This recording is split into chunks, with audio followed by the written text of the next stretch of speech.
This week's episode is in partnership with Intact Insurance, here for you and for everything you care about.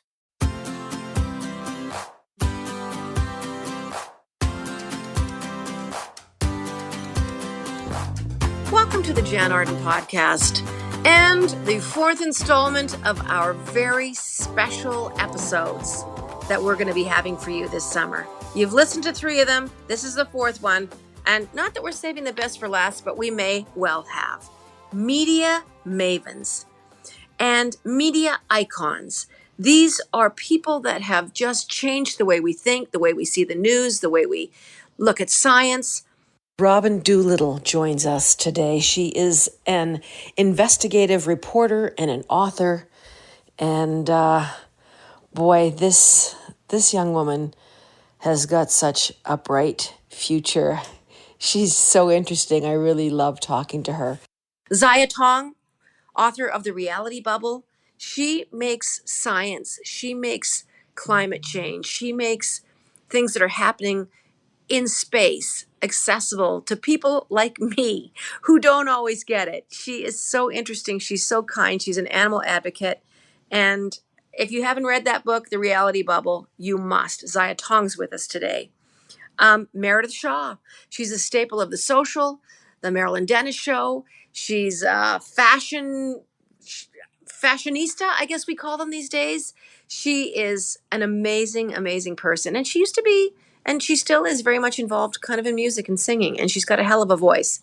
And last and not least, certainly, Berg, who made her way to fame on MasterChef Canada and has really carved out a phenomenal career for herself, writing cookbooks. I think she's on her third cooking show that they are so successful. All these women join us today on Media Mavens. Don't go away. Stay tuned for this special episode of the Jann Arden podcast. As a young person, Robyn, I'm really struck by the fact that you're in your 20s and you're like, I'm going into investigative reporting. So just a little bit of background. Is that the direction you wanted to go, or was it just happenstance?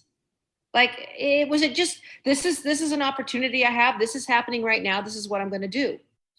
Yeah, that's such a good question because it is one of the first things young journalists ask me all the time. How do I get into investigative journalism? I want to be an investigative journalist. And the thing that I tell them, especially when they're in their really early 20s, is what editors told me, which is don't do that. Not for a long time. This is not the time in your early 20s to be doing investigative journalism. You want to be covering, general assignments, which is just the day's events. Anything can be thrown at you. You want to be covering beats like police beat, city hall beat, getting a real feel for the business, writing as many stories as you can. So back when I was doing, the Rob Ford stuff, I was not an investigative reporter. I was a city hall municipal politics reporter. And the Rob Ford investigation is something that I sort of chipped away at over the course of several years, more on slow news days. I know it sounds crazy to think back to that time and not think it was like totally consumed with that side of Rob Ford, but there was a big politics story happening in the city of Toronto when he was mayor, and just the internal conflicts happening. So the long answer to your short question is that I got into this kind of more the old-fashioned way, which is that on a beat, you take your extra time, maybe your weekends, your evenings, and do it on the side. And that's what I recommend to young journalists to do. That's the best way to get into it. Even starting there, which was a really, really big story. I remember and you probably get sick of talking about it ad nauseum. But I really want. It's fine. Okay, good. I haven't talked about it in quite a long time. Actually, for the first couple of years, I was like, please, no one bring up Rob Ford. But now, it's enough time has passed. I think when we saw, a mayor of a Canadian city appearing on late night talk shows in the United States. And then, of course, the famous video that you really kind of, I guess you could call it, took apart. My dog is crying to go out the door. Welcome to real life. I'll just show you where she is. She wants to go out this door, and she won't stop moaning until she goes there. Well, you should definitely listen to a dog when they're asking to go outside. Otherwise, The rest is on you. well, you could end up with a turd in your kitchen. A little so, mess. You got to be on it. Yeah. But yeah, so Rob Ford is now, he's, making the rounds on late night talk shows, and we're all just up in Canada cringing. But you had such a, like, to sit back, did you take a lot of criticism, I guess is what I'm trying to say, about, oh, you don't go into that, Robyn Doolittle, because you're going to get a lot of flack. People are going to come after you. There's going to be trucks parked in your driveway. It's a very funny time to reflect on, because we're now in a post kind of Trump world where we're much more used to this type of stuff. Yeah. But what was so difficult to cover the Ford government when I was, so this was 2010 is when I got changed. So I was, how old am I now? You're 37 years old. I'm almost 37. Don't age me yet. I've got 2 more months to go. Yeah, I think I was about 25, 26 maybe when I got moved to the City Hall Bureau in 2010. And my very good friend, Daniel Dale, now world famous journalist, was also moved to City Hall in the same time. And the two of us were covering this in the City Hall Bureau. And it was just so bizarre, because you so rarely encounter, politicians lie, of course, they spin. No. I know, breaking news, everybody. I have some bad news for you. No, but they, I say they lie, but really, I think there was a gentleman's lie, I guess. Does that make sense? Like, there's a spin, there's a kernel of truth. There's stretching within the confines of what you could maybe say, maybe crossing the line here and there. But you so rarely, at that point, at least to me, had encountered this, like someone who was totally willing to stand at a podium and say, the sky is green. The sky is purple. You might think it looks blue, but it's not. And that's the bottom line. And it made it really challenging to cover, because, and this is where the administration was very smart. You ended up not just being able to cover the story, you had to then also defend yourself as a person, defend your journalism. It became this political fight between the media and the politicians, between, different left, right wing politicians, and the journalists are calling the balls and strikes. And it was really difficult. And so, you're talking about the era of Rob Ford going on late night TV. That was after the crack video. So we were before the world really woke up to this. But, we were covering the shenanigans happening in that workplace without being able to actually write about a lot of it I was looking at it for 2 years before we ever got a word printed in the paper, because it was so difficult to try to say, we are going to print a story that alleges that the mayor of the largest city in Canada has a serious drinking and or drug problem, and it's impacting his ability to do his job, and his staff wants him in rehab. Getting across that finish line from a journalism perspective was really challenging, especially in that climate. Well, it seemed to endear him to the people that had him elected. Yeah. The people that felt invisible, marginalized, not paid attention to, because, blue collar workers, hardworking guys, it just seemed to be like, he's our guy. We like to drink too. We have a beer every now and again. And who doesn't like to hit the pipe once in a while? Like, come on. I think so much of it, and you see this in politics very much now, this populist, I don't want a maid to be feel stupid.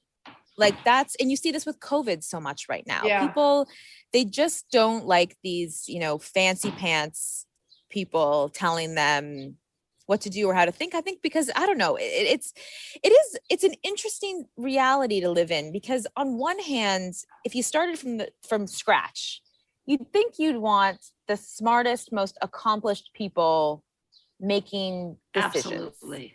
But and then you end up in a situation where you have someone like Rob Ford, or Doug Ford, for that matter, running a government. And it was always interesting too, covering that these are very wealthy people that inherited their wealth and inherited their jobs from their father, and that yet they connected with people who are making, often not everyone, because sometimes we do oversimplify that the people who follow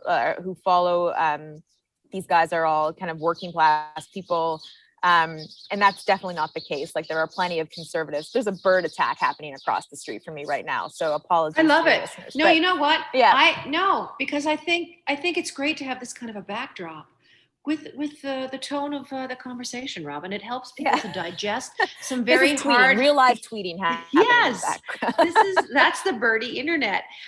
You know, it makes me kind of jump forward a little bit, thinking about what's going on with Rudy Giuliani right now. I mean, here you have the former mayor of New York City, who is entangled. I mean, he was revered. You know, here's this, once again, this very wealthy lawyer running the city of New York, you know, running it through 9/11 and being heroic. I mean, I just remember the news stories coming out of that state where the whole world was looking at Rudy like, oh my God, he's the only guy that can lead us forward. And it is so difficult to see him all these years later, of the debacle that he has created, the lies that he told. You know, you talk about the gentleman lies. It's interesting watching all that. What's your kind of take on how that's unfolding? Well, I mean, I guess there's two thoughts I have around Rudy Giuliani. One, it's amazing to think, like, I mean, he has now, I believe, been disbarred, so he cannot be a lawyer anymore. In New York State. In New York State. But it's interesting, like, that's what it took, right? Like, one is the institutions playing catch up to this new reality that, why was but you politically couldn't have done it earlier, I guess, is the thing. And there's that reality, right? And this is what we're all dealing with, there's the law, and then there's the application of the law. And ultimately, laws are just, you know, things written in books. They're not real. It's if the public doesn't believe in them.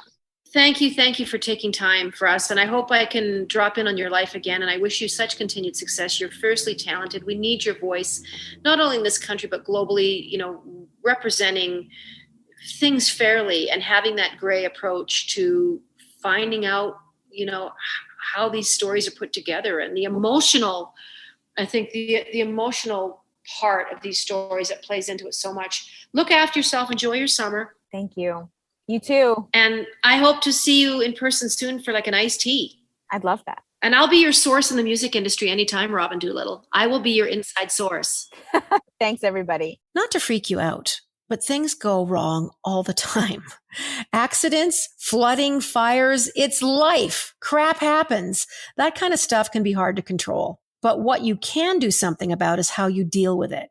For me, the trick to avoiding getting overwhelmed is having a plan. This is one of the reasons why I've partnered up with Intact Insurance, who know exactly where to start when something goes wrong. They're here to help and talk you through every step. First step, check out their great claims hub at intact.ca/claims to see how they can help you make the best out of a bad situation. Welcome, everyone, back to the Jann Arden podcast. Yay! Meredith Shaw has just popped in, and she's joining us from her Toronto home. I am, as opposed to my many other homes. No, I know got a lot just the one. World. Yeah, right. Where would you grand. want to have a home? You could have a home somewhere else. Palm Springs. I'll go with you. Awesome. Palm Springs is so easy. Maybe a joint venture, Jan. It's 2.5 hours from Calgary. It is such a super easy. What do you mean? John, oh, yeah, that's right. Like for you and Caitlin and Adam, you guys can zip down to Florida, because that really is the 2-hour, 45-minute jaunt. Yeah, Jan, we can, but do we want to? We can. I would go to Florida. I would say no to Florida. So Caitlin and Adam and I have been talking about just those embarrassing situations when you don't mute yourself on Zoom calls. You are, still talking and you haven't hung up the phone. And just before you popped in, I was talking about replying to an email that I got about a songwriter that wanted to write with me. And he sent me a list of stuff he'd done. And they were all horrible songs that I felt were not really great songs. And he was just he was very narcissistic and very sure of himself and confident, which is all great things. This is me sounding like a doorknob right now. So I hit reply and I replied back to him what I was writing to my office, which was like, don't want anything to do with this narcissist. Bye-bye. I wouldn't write with him if it was the last thing in the world. And it went to him. And within 5 seconds, I got a that said duly noted. And I'm still recovering. And that was in the 90s. So it was over 20 years ago. So have you ever found yourself in situations where you've been at the receiving end of that, or if you've sent a reply, do you have one of those horrible experiences that it's visceral that you'd like to share? that I'd like to share? No. Yeah, no, I absolutely do. But what's funny about what you just said is the fact that it was in the 90s. Do you think if it happened today, he might have screenshotted it and like tweeted it out, Yeah. and it would have become a whole Good thing? point. And Jann Arden could be canceled or something. You know what I mean? Oh, we think she's so nice and meh, meh, meh. Like, that's the problem with how everything works right now. I've not heard from him in 23 years, but God, I hope it doesn't resurface. I hope he Yep. doesn't hear this and decide that it's now a good idea to cancel This me. could be very controversial. I could be on the most important episode ever. Yeah, Right it really here. could. Yeah, but it has happened to me. It has. Mhm. I've been that guy. I've received. And it just feels, do we swear on this podcast or no? You can say damn it Oh. and darn. That's it. That's the not two what I words wanted to that- say. I didn't want to say it felt like darn it. I didn't want to say that. But Okay. I'll do it. It felt like darn it. It just didn't feel good. It just did not feel good. And I felt guilty. Like, I almost felt badly for him, which is so messed up.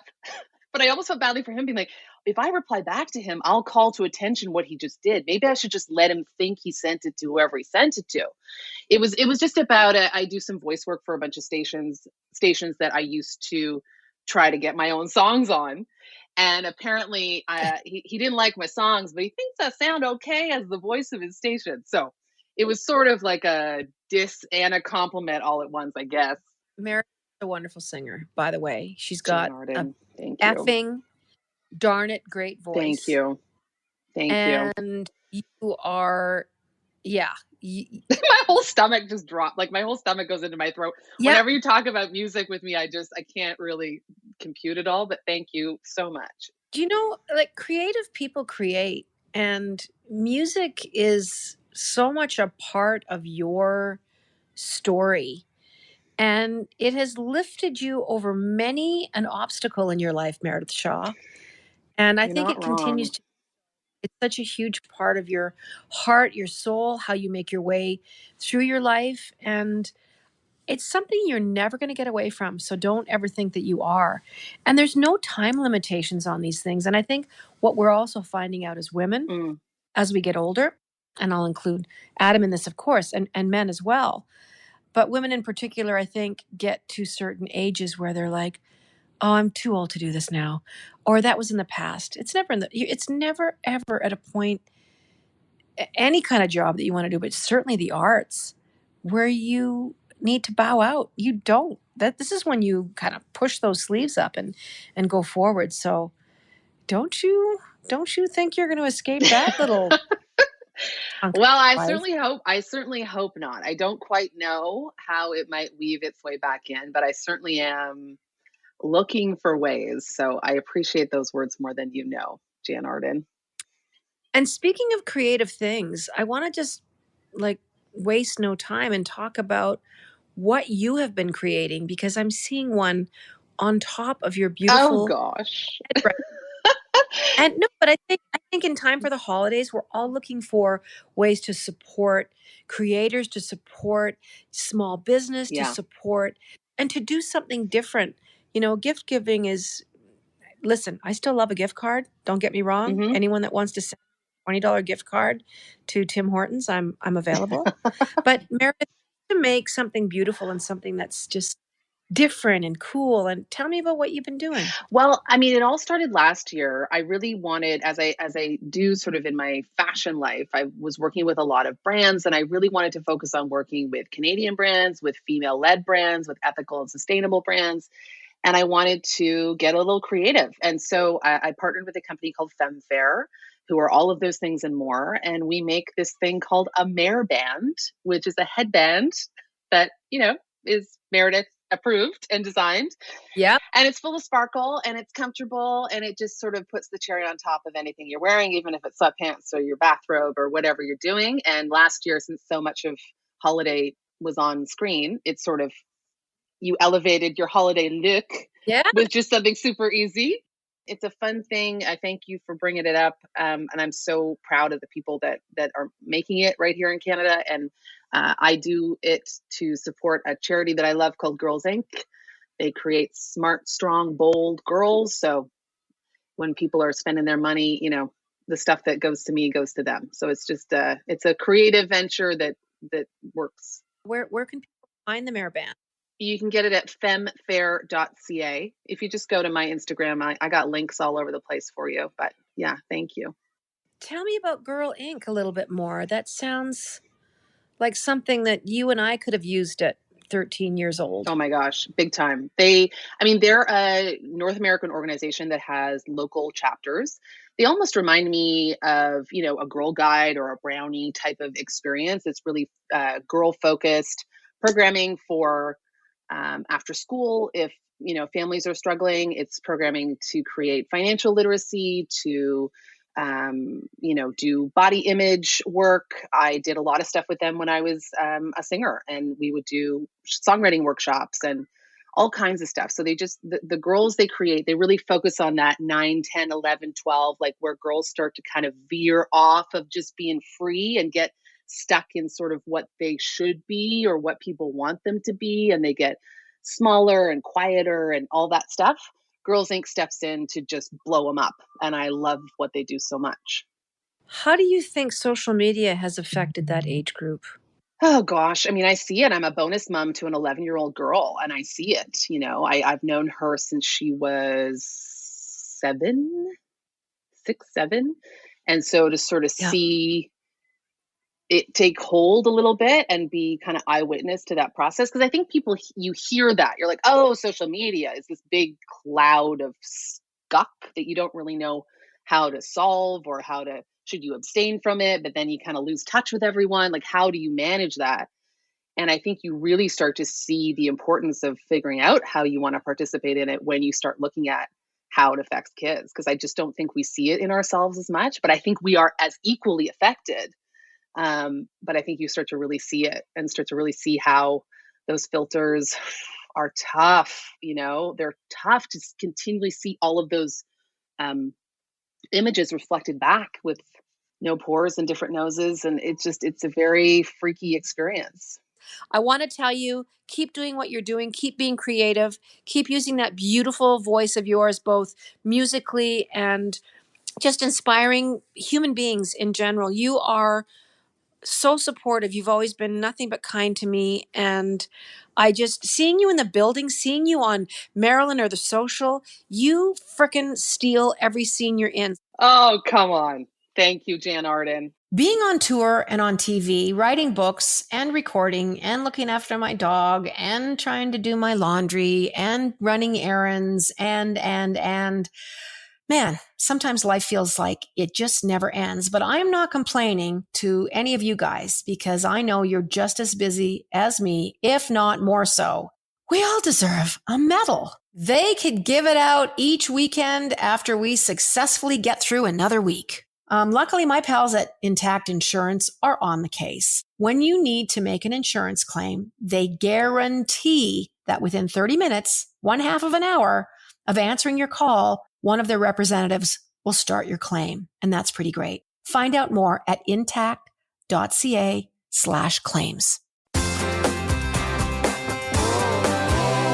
As promised, we have the one, the only, very inspirational, beautiful, red-headed goddess, cooking extraordinaire woman warrior of Canada and the world, no doubt. Mary Berg joins us today. And everybody, when you hear the name Mary Berg, I'm sure you go back a few years to the excitement of the hit runaway, massive hit show, MasterChef, that Mary won the hearts of millions and millions of Canadians and dazzled us with her culinary prowess and her ability to make magic out of weirdest ingredients known to man. And there's a bit of a backstory too that I'm going to pick Mary's brain about the ingredients that she was given and the stuff that she was using to cook. Mary Berg, welcome to the podcast. We're so thrilled to have you. Jann, thank you so much for having me. I'm genuinely thrilled seeing your little faces. Yeah. Well, we all showered for you. We're like, oh my God, guys, we have a guest today. Let's work on our backgrounds. Let's try and sit in front of a painting and things like that. So not that anyone's going to see us, but damn it, it makes a big difference to us. I'm the same. I also washed my hair today, so good job, everybody. We did it. Yeah. You have such an amazing branding. And I would imagine because of the success of MasterChef and of course the career that has followed your unbelievable cooking show on CTV and the new show that's about to begin, which is called Mary Makes It Easy. And she does. Thank God you make it easy. So you have been really busy this last 2 years. You have not been sitting on your hands. Cookbooks, the television show, and just continuing filming that through the pandemic had to be a little bit challenging, to say the least. Completely. I mean, you probably also completely understand how much production changed, but then also how quickly it kind of felt like old hat. I feel like I personally was really worried because with my show, with Mary Makes It Easy, I sat kind of in a bubble. I wrote 99 recipes on my own. And then you have to go in front of a crew. And I equate what I do to being the world's worst stand-up comedian who also has to make chicken or a plate. Because you're talking to a room and all the mics are hot. So no one's allowed to make noise because you're trying to catch all the sounds of everything. So it's kind of a definite ego check and the weirdest thing in the world. But I love everything about it. I love every single day I come to set and I just want to also be wearing all black so I can be on the crew because it's so fascinating getting to work with people who are so good at what they do and make you look like you know what you're doing more than you maybe do. Well, you're right about it. I mean, you just follow the protocols and everyone's washing their hands like mad and everyone's got their masks on. And, at least you got less people nibbling on your food with the masks in a set. Pretty much. Crafts, I would imagine craft services on a cooking show, maybe jump up to a whole new level. Am I right?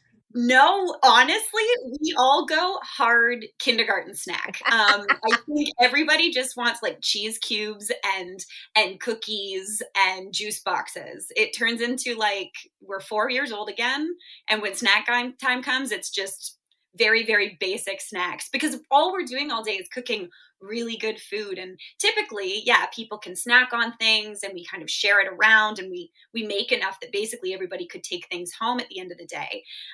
But with COVID, we weren't necessarily able to share things in that same way. So it was a lot different this time. It felt very mean. I would be making tons of cookies and then be like, well, I'm going to bring these only to my house afterwards. Well, Caitlin and Adam and I talk about food a lot on the show, and we've asked several guests over the past year about what was in their lunch boxes when they were kids. I went to a rural school, so there was no end to the things my mother tried with me. The famous wiener in the thermos comes to mind, which is not a great idea. It absorbs all the hot water. But what did you have? Did you have a lunch kit? Did you go to school where you stayed for lunch at school, or did you go back home? Yeah, I went to a small school and it was further away from my house. So I also had a packed lunch. My mom also did the wiener in a thermos situation. Did she? So, God, yeah. What is going on? I mean, do the math. Honestly, it's like long poached wiener, and it's not what anybody wants. Welcome to the podcast, everybody. You have hit the magic phrase, Mary Berg. You just won a car. Yes, long poached wiener. We've been waiting for that sentence for 3 years. No, it was. I mean, my mom she also tried everything because I'm a bit of a creature of habit, especially when it comes to lunch. Peanut butter and banana, always a good thing. It is. Then I went when I was really little was a lot of this is bad, but like bologna, ketchup, white bread, because it's all just kind of the same texture. Oh God. I know. And it was just what I was into. And I am not, I don't miss those days, because also anytime you pack a lunch, it tastes like the inside of your lunchbox. So I think it's something that you gotta create a little creative. But my mom hates cooking. Like, she always hated cooking. Wow. Even assembling a sandwich is not a thing for her. So lunch was a struggle. I took that over as quickly as I could. I'm going to share something with you that is a very painful childhood memory. My cousin, I'm not going to name them because I may not live to tell another tale. You know when you could buy blocks of bologna, Mary? Like, it didn't come sliced. You'd go to the co-op or whatever, and it was a little bit cheaper to get no-name block of bologna. God help us all. My cousin, when I would go to their house, which was quite often, put the bologna in a blender. Like, we were only like 13 years old. So the block of bologna went into a blender, and because the ketchup thing and you prompted me to tell the story. The ketchup would go in, like other things. I'm thinking, I can't remember exactly. Maybe parsley or something. Nothing fancy. Salt and pepper. Extra salt. Extra salt, and then it would go on to those Ryvita toast breads. Sorry, Yep. Ryvita, you probably will never sponsor our show. But so the bologna would just be in kind of this pate-ish blob of red. It looked like a car accident in a blender. I was going to say, it sounds like a very, very childlike pate. So do you have any weird memories like that of food that people would just be like, I can't believe you ate that? Honestly, I still have that. So I don't eat, I know you're vegan. I don't eat beef, poultry, pork, lamb, anything like that, but I do still eat fish. And I like a thing that I call feet rice, which is white rice with a can of tuna on it and soy sauce, and it is delicious, but it does not smell good. So the can of tuna, you just sort of drain the water out, or the oil, whatever you're dealing with, and you put that on white rice and then soy sauce on top. People probably always think that you're making gourmet for you and your husband all the time, and that to me reminds me of comforting. Like, that would be a go-to. Yes. And that's the thing. I think with food, I think we're all so nervous to admit of these like things that we love that are actually kind of trashy. But food should never make you feel bad. It's delicious. It's there to comfort you. And if that means that you're eating like spending $25 and ordering in movie theater popcorn for dinner, I'm fine with that. Like, if that is what you want tonight to make you, life is hard. It's so and true. Just eat what you want to eat. One of my go-to things when I was sort of in college age, so just early 20s, was just a can of tomato soup. I never had milk in the fridge. I was one of those people who's just like, I don't have milk, I'm just going to put water. Because milk was a treat in our house, to have milk and tomato soup. So I would put the water in, but I would open, oh man, am I going to say this out loud? I would open a can of those mini shrimps and I would throw them into the tomato soup. We could call that a bisque now. We'll call it a tomato bisque. There you go. I'm telling you, Mary, it was awesome. Well, I just want you to know you're really inspiring. I think your positivity is this indelible thing, and the way you make your way through the world, just from where I stand. I see you from afar. I see you doing media junkets. I see you doing interviews. And I'm telling you, Mary, your attitude, your positivity, your willingness to be open-minded, you're just kind. You just exude kindness, and people want to cheer you on. And what a great place to find yourself in. Thank you for doing our podcast today. Thanks for being friggin' great. Congratulations on Mary Makes It Easy and everything that you're doing in your life. We just love you, and we hope you'll come back and talk to us about poached long wieners on the show.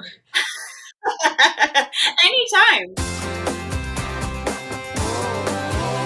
You're listening to the Jann Arden podcast. I'm so thrilled that we have cajoled Ziya Tong into doing another episode with us. So here we are. Thrilled to be back. Yeah, she's the author of The Reality Bubble, among many other things. You know what?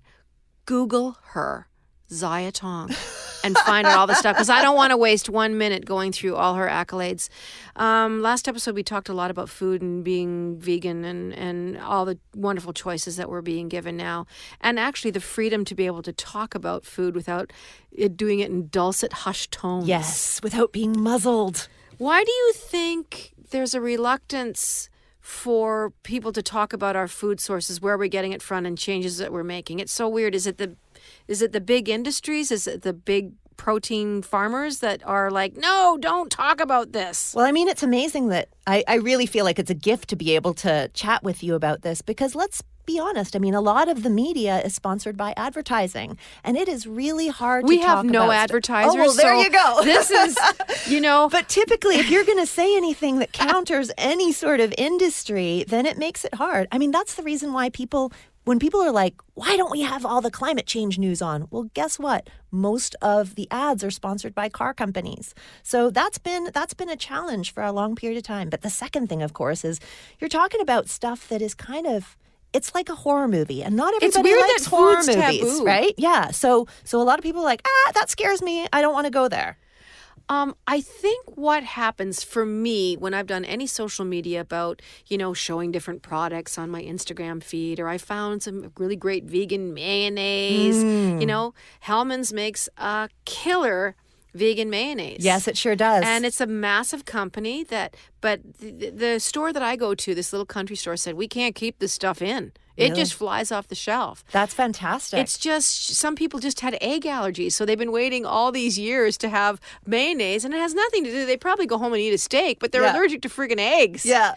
But I think it's fear-based because people don't want their rights taken away, and I think they think, well, I want my meat, I want my steak, I want a pork chop, and they're afraid of that being outlawed somehow or taken away from them. That's not it at all. I think there'll always be freedom to eat whatever it is that you want to eat, but I feel like we can be less cruel about how we do it. Yeah.